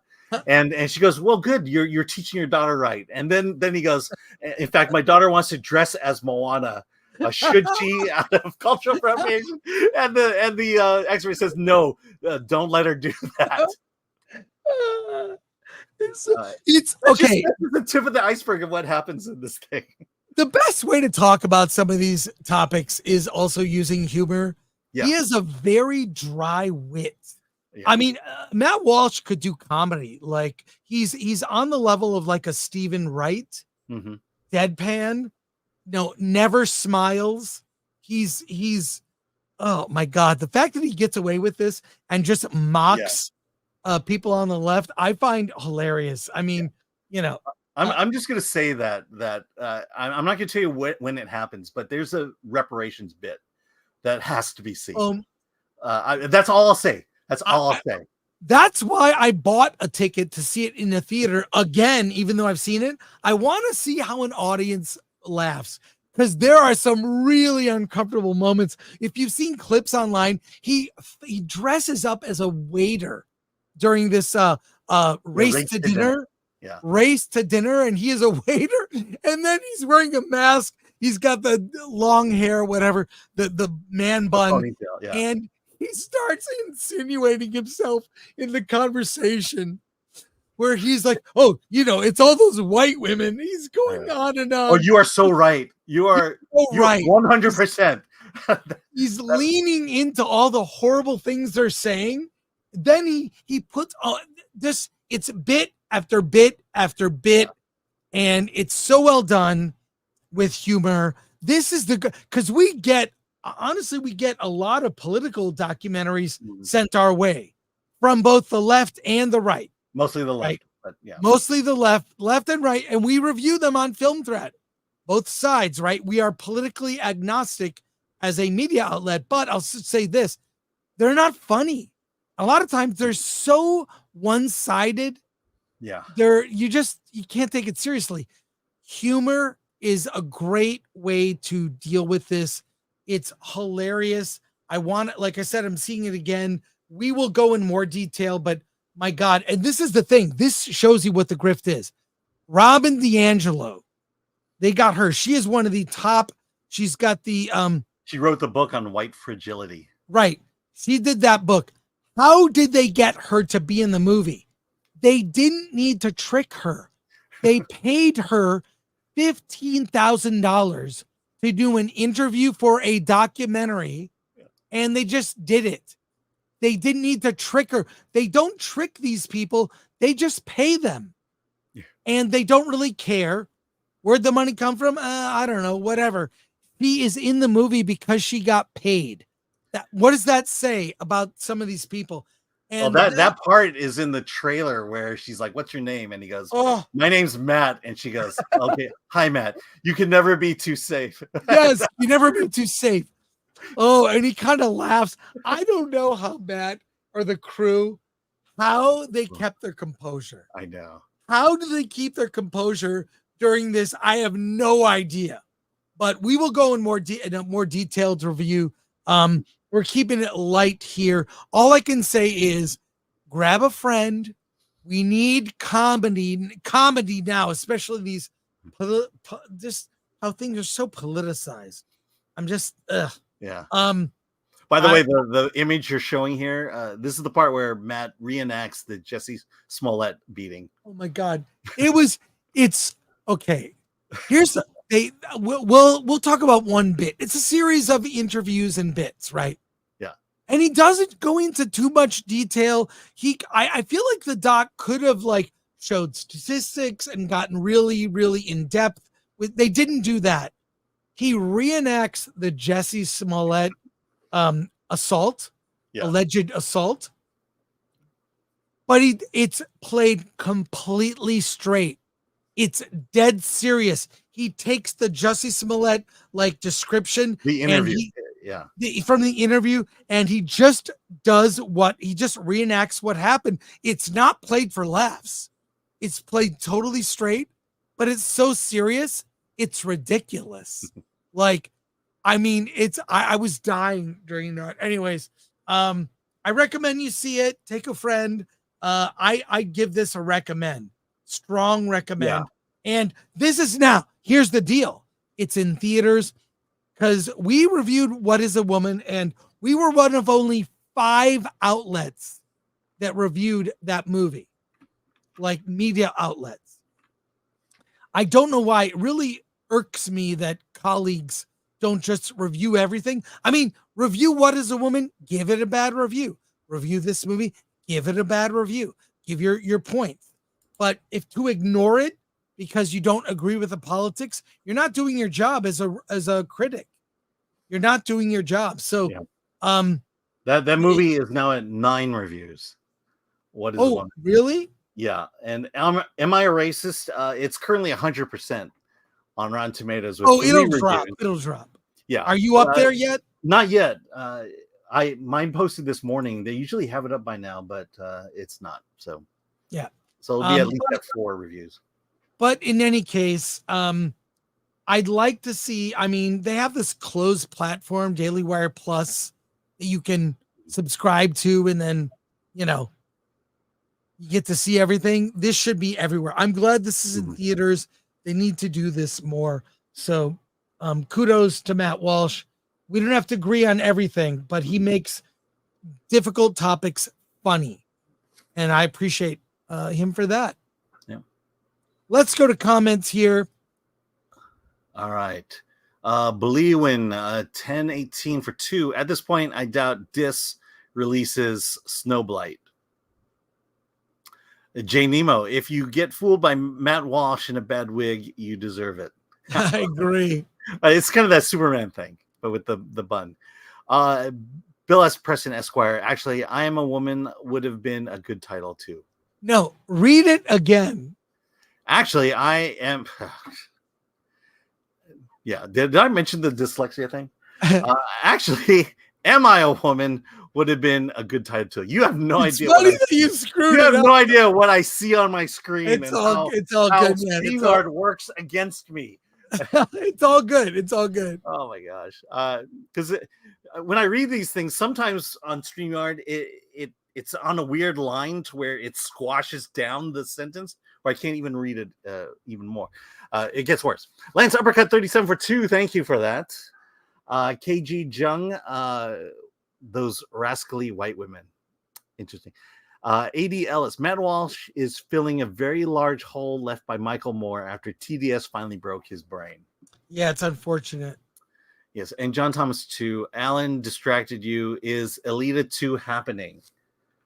I will tell you, I am one of those on board with Alita 2. I don't think it's going to happen. I don't see anything. All I see are like us, people wishful thinking. Yeah, I don't think it's happening. Not officially. But everything is in development. Yeah. Like, okay, so here's from Screen Rant. Alita Battle Angel 2 in discussion with producers James Cameron and John Landau. So in discussion, which means nothing is going on. Yeah, and this was back in June of this year. Or July of this year. So, but again, all right. Again, I would love to actually see Alita Battle Angel 2. I would as well. I mean, it's I would as well. I think that, that's one I'd love to see. All right. Did he say beaver juice? That's not the thing I meant to push. All right. Alan, it's time.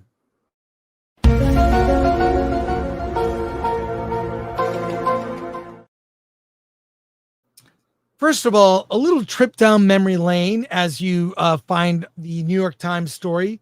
And then we have a little addendum to that story. I'm just going to, your memory is going to be filled with nostalgia as we look at this. Okay. This is like 2 minutes of promos for Disney Home Video. Let's talk about how you feel after watching some of this. Coming only to movie theaters this 1992 holiday season, the newest Disney animated classic from Walt Disney Pictures. Coming only to movie theaters this 1992 holiday season, the newest Disney animated classic from Walt Disney Pictures. Coming soon to video cassette. And now, coming soon to video cassette. Coming soon from Walt Disney Home Video. Stay tuned for a preview of 2 new Disney classics coming to home video. Oh, dear God. Hold on. Yeah, say it over again. You were muted. These are like a bunch of, you don't have to say you are muted. You can just unmute me and we can talk. Well, yeah, but you were talking and I wanted to let you know that no one heard what you said. That's okay. So someone put together a montage. This goes on. We don't need to watch it. Just hearing that voice, that voiceover, hearing that music. Mm-hmm. I must have heard that a million times on video. I tweeted out a picture I saw from the Pasadena swap meet someone had a whole stack of Disney videos. I said this was Disney Plus back in the day. This was Disney Plus. But an article just appeared in the New York Times that discusses a palace coup at the Magic Kingdom. We're going to talk about this a little bit, and we have something to add. But let's get through this first, the highlights of this story. Yes. Which prompted the return of the D-Files. All right. So we'll start on this image of Disney's ass, and then we'll scroll down. So do you know how far I'm going, or it's from? It's from the New York Times. I'm just, you asked me to jump to things. I asked you to read the story. All right. And then we'll discuss it. So we'll read the story. Just give us the highlights. I've not read the story. So here we go. The palace coup at the Magic Kingdom. The inside story of how Bob Iger undermined and outmaneuvered Bob Chapek, his chosen successor, and returned to power at Disney. At 5 p.m. on February 25th, Bob Chapek and Bob Iger settled into matching director's chairs on the Disney studio lot for a series of live media interviews. The company had just shocked pretty much everyone by announcing that the little-known Mr. Chapek would be replacing the wildly popular Mr. Iger as chief executive. The bald and stocky Mr. Chapek and the graying but debonair Mr. Iger struck an immediate contrast. Even though both were dressed in navy suits and open-collar white shirts, and both were named Bob, to avoid confusion, some referred to them as Bob 1 and Bob 2, or Big Bob and Little Bob, even though Mr. Chapek was taller and heavier. And then there was Handsome Bob and Boring Bob. In the interview, Julia Borston of CNBC, Mr. Chapek fawned over his predecessor. "I obviously have huge shoes to fill," he said, with wide eyes hailing Mr. Iger's magic running Disney. Mr. Iger's 15-year tenure as chief executive had been so successful that he considered running for president as a Democrat. Queen Elizabeth II knighted him just before she died. Mr. Iger said he and Mr. Chapek had worked together extremely well, but in the next breath qualified that praise. "Actually, our senior management team has worked together quite well." Mr. Chapek listened in vain for something more effusive, more personal. As the questions and the attention shifted entirely to Mr. Chapek, Mr. Iger usually relaxed demeanor stiffened. His gaze shifted down away from Mr. Chapek. He looked increasingly uncomfortable. He crossed his arms. Mr. Chapek was intimately familiar with Mr. Iger's body, language, and expressions. This is not good, he thought. He was right about that. But little did he realize that he and Mr. Iger were about to face off in an epic corporate power struggle with few rivals in business history. Any comments you want to make so far? Or no, this is good. Just okay. Keep going. When Mr. Iger stepped down as chief executive abruptly, just weeks before the coronation, coronavirus pandemic plunged Disney into the worst crisis in its history, the company's board agreed that he could stay on as creative director and executive chairman of the board for another 2 years. That agreement nearly fell apart over issues of whom exactly Mr. Chapek would answer to, Iger or the board. The last-minute compromise reached without a board vote had Mr. Chapek reporting to both. That proved a recipe for conflict, as Mr. Chapek soon began to realize. Just weeks into his tenure as chief executive, Mr. Chapek expressed frustration. "I can't survive another 2 years of this," Mr. Chapek told Arthur Bachner, the chief of staff. "Mr. Iger is not going to leave. He'll be here until he dies." Mr. Bachner worried that Mr. Chapek would quit.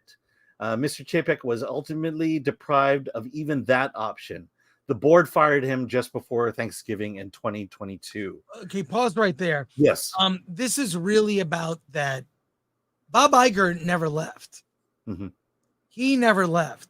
He exerted power and control. What he did was he put someone in place.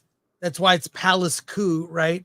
he put someone in place to take the fall during COVID because he knew profits would be down. Somehow Iger knew this was coming, right? That the COVID and the shutdown and a lot of everything that happened beginning in 2020 was going to happen. That's why Chapek was put in place to basically take the blame for dwindling profits during that period. And Iger never really left. He didn't even move out of his office.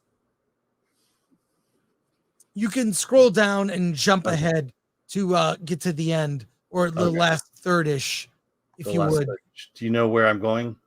No, you were supposed to have read this article. No, you asked me before the show to get to the article. Yesterday, I put a thing in, said, hey, here's what we're doing for Wednesday. So here's what to prep. Okay. So I have no idea where I'm going, but let's see. So this will make for fascinating. Shall we start here then?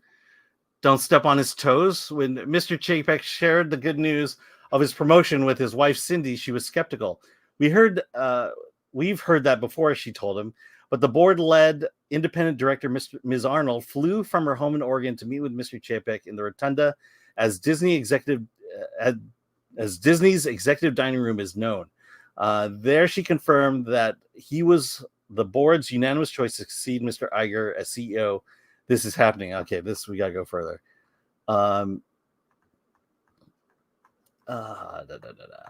Okay, here we go. He's killing me.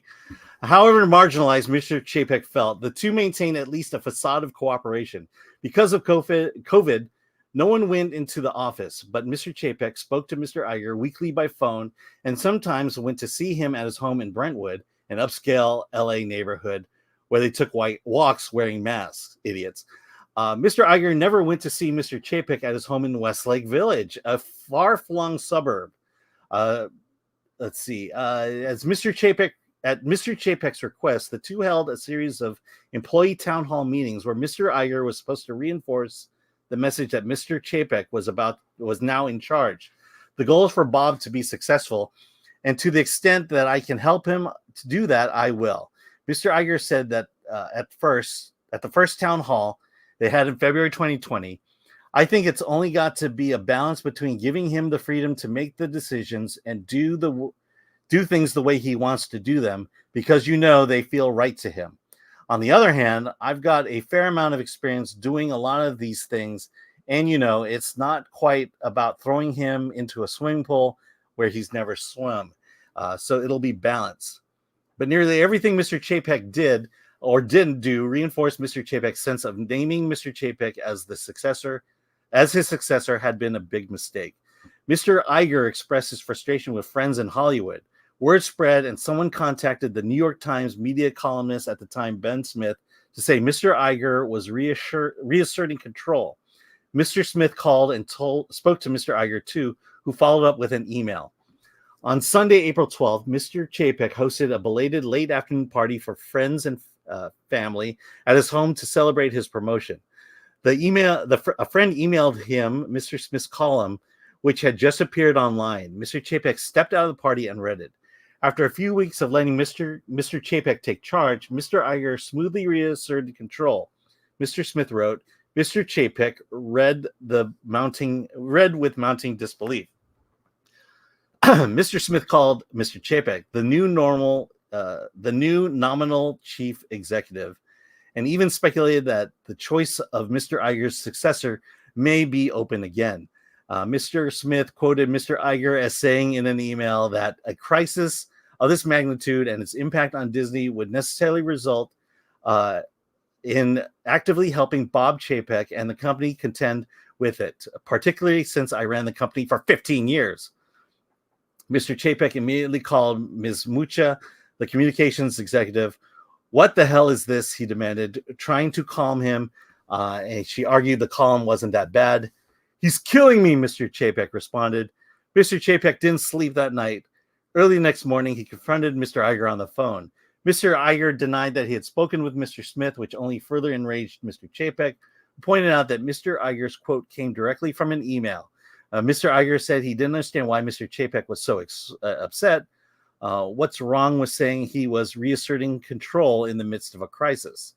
You cut off my legs from under me, Mr. Chapek said.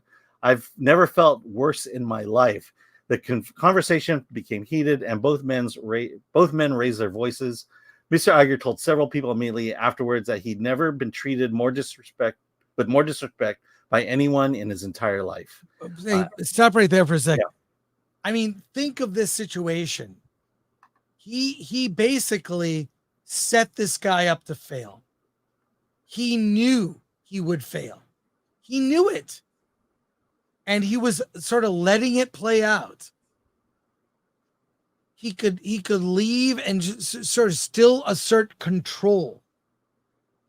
It's a very long article, basically, that,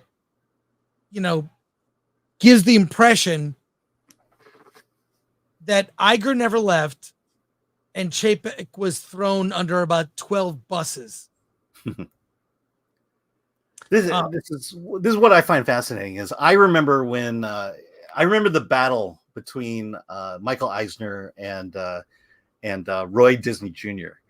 Because Roy had been kicked off of the board of directors. Eisner was taking over. He was literally destroying Disney at this time, and Roy was able to wrestle control back, get Eisner and the board to retire, and then instate Bob Iger into that position. And then he started making smart move after smart move. He got Marvel. He got Oswald back. It seemed like he was sending the company, and for the most part, I think we all believed he was doing right for the company. And then you just start seeing the power get to his head, and this corruption of power. Did you feel the same way when that happened? Absolutely, yeah. It's I don't know. Iger really is not creative. He's a deal maker, not a creative. I always got the sense from Walt Disney that he was creative and could make deals. Even Katzenberg, right? Jeffrey Katzenberg with Disney Animation. A deal maker, yes, who could be creative. There isn't a creative bone in Iger's body. There just isn't. And you say he's a deal maker, but now that you think about the deals he's made, you wonder how good of a deal maker he is. Because, he bought Marvel. I guess that seemed like a normal price because of where Marvel was at that point. But then we get to Fox, where the impression is he clearly overpaid for Fox. And he overpaid for Star Wars so much so that they were forced to make content and make bad content in order to make that money back. Because, you do definitely get the sense that that Lucas got more than he probably deserved for Star Wars. Well, true. But when you look at the decisions that were made that involve creativity, I mean, making Star Wars Galaxy's Edge based on the sequels, not the original trilogy. Yeah. What a terrible concept. Did he make, was that his idea? Or was he just the figurehead? A guy who loved being at the top, loved the adulation, and hell, he loved the office that it came with the showers. And, it's a guy who look, there's a reason he wanted to run for president, because he loves that power. Yeah, and then also just that $1 billion hotel that bombed in a year. 1 year, they shut it down. What does that tell you? These are bad creative choices. George Lucas and Spielberg, for that matter, creative men, powerful, but good business people, good creative people, but you don't hear these kind of stories about them, right? Yeah. And then to the point of this article, the man was so power hungry that, you guys were talking about earlier today, but he knew COVID was coming and set himself in a position to not take the fall for it, not take the financial hit for it, and put Chapek up. And I think, it seemed like that no one really thought that putting Bob Chapek in the position that he was a good idea, or they questioned that choice. that one specific choice of why Bob Chapek? Well, why don't you scroll to the very end? Just get the finish of this article. We will put a link to this article in the description. It's very long. Yeah.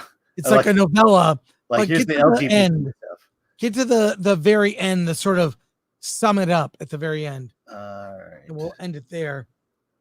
Okay, so Iger's last extension. 4 hours later, the news broke that he would be replacing him. Mr. Chapek wasn't surprised. Mr. Iger moved swiftly to dismantle Mr. Chapek's legacy and stifle any internal opposition. DMED was abolished within days of his return. Its function returned to the creative executives. Mr. Iger ousted Mr. Daniels. Mr. Perlmutter lost his job 4 months later. Next, Mr. Iger demanded Ms. McCarthy's resignation. Ms. Arnold left the board in 2023.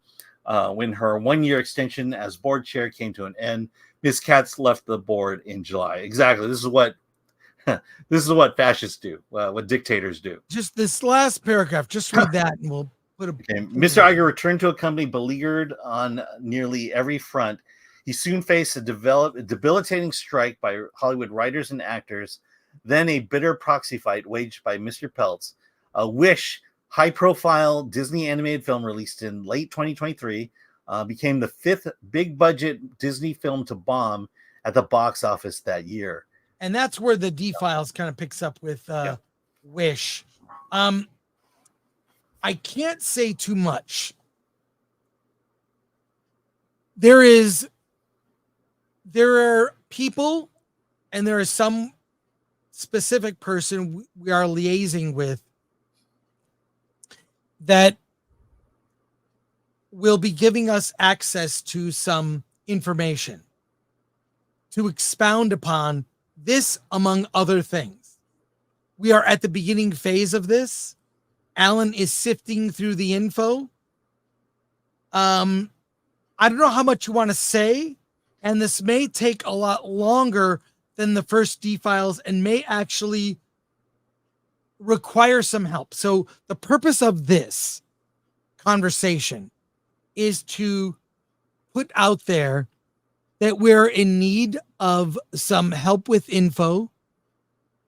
If there are people watching this who could elaborate, but Alan, based on what you've seen so far, not to be specific, but could you just, and by the way, the reason I'm not saying anything, if we get too specific now, we could put ourselves in jeopardy in certain ways. The people involved in passing along this info. So until we can say what it is, I have to be vague about what it is, if that makes sense. But Alan, you've had a peek under the hood. Can you tell us a few things? Let's see.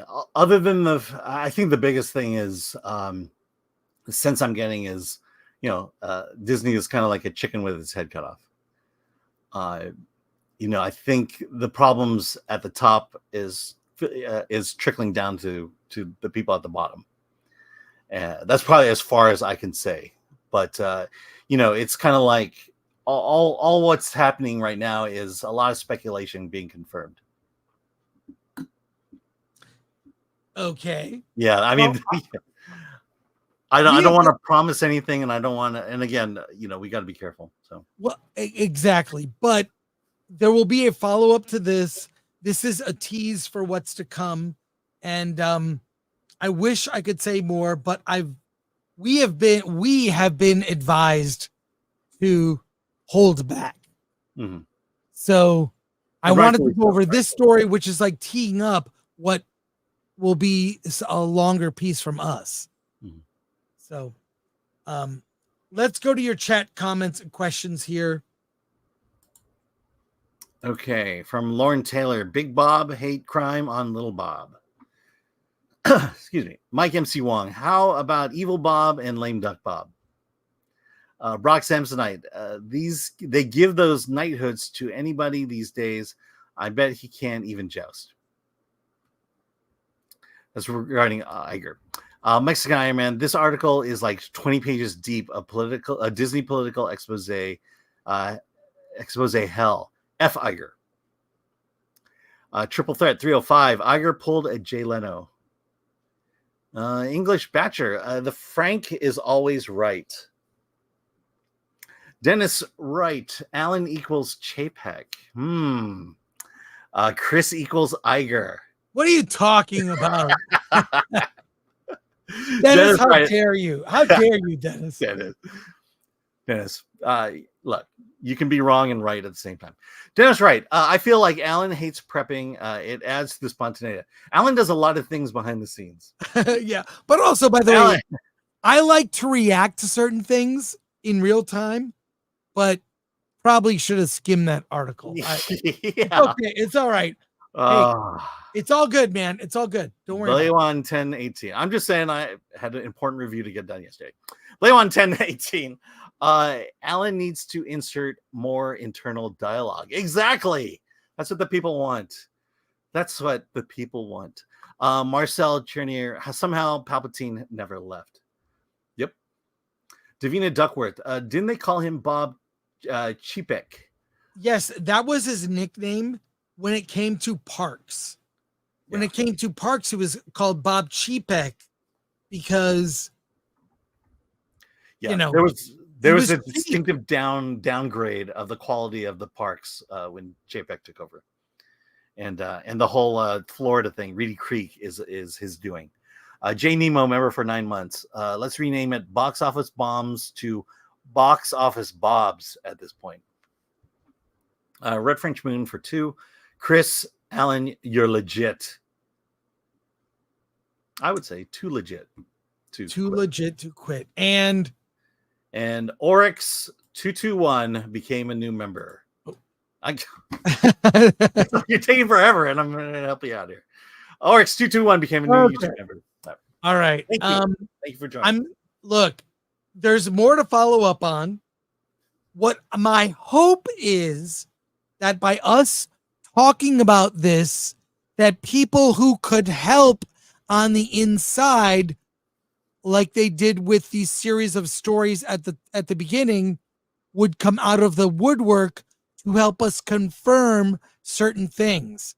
That's why we did this today. So go to filmthreat.com, click on contact. That goes to both Alan and I. If you do have some information you can provide. Alan, what do you want to say about that? What do I want to say that? You said it all. Just go right here at the bottom. Go to contact. There you go. And contact. Click on our little contact form, and you can contact Alan or I. We need help to do this right. So there you go. And that's all I'll say about that. So, all right. That wraps it up. The stuff we have is pretty big and overwhelming. And so it's the volume of stuff we have that is the issue. Yeah. So this will take time. So we need help, and we need maybe some insiders to help us as well. So reach out to us. And thanks to our mods today, Lord Thoth, Mexican Iron Man. Also want to remind people to go to shop.filmthreat.com. Got our new fall collection here. Look at this. Got new shirts, Drinker's Choice. Got Get Retro. Also spooky season. So we have pint glasses, Film Threat pint glasses, all kinds of stuff like that are new in the shop. That's awesome. And so check it out. I love our shop. And thank you to Atomic Lori and our producer, Glenn. Alan, did I forget anything? I don't know if you read that. Yeah, thanks to our mod, Lord Thoth and Mexican Iron Man. Okay. Thanks, guys. Yeah. All right. We'll be back on Friday and Monday. a special versus all about is Alan racist? I can't be. No. You're white adjacent. Yeah, but you're white. All right. So it's all on you. I'm clean. I'm just not part of this. It's You're on the sidelines. I know exactly. It's between you. Yeah, never mind. We will see. We'll see you on Friday with a ton of reviews. Monday for Versus. Alan, let's get out of here.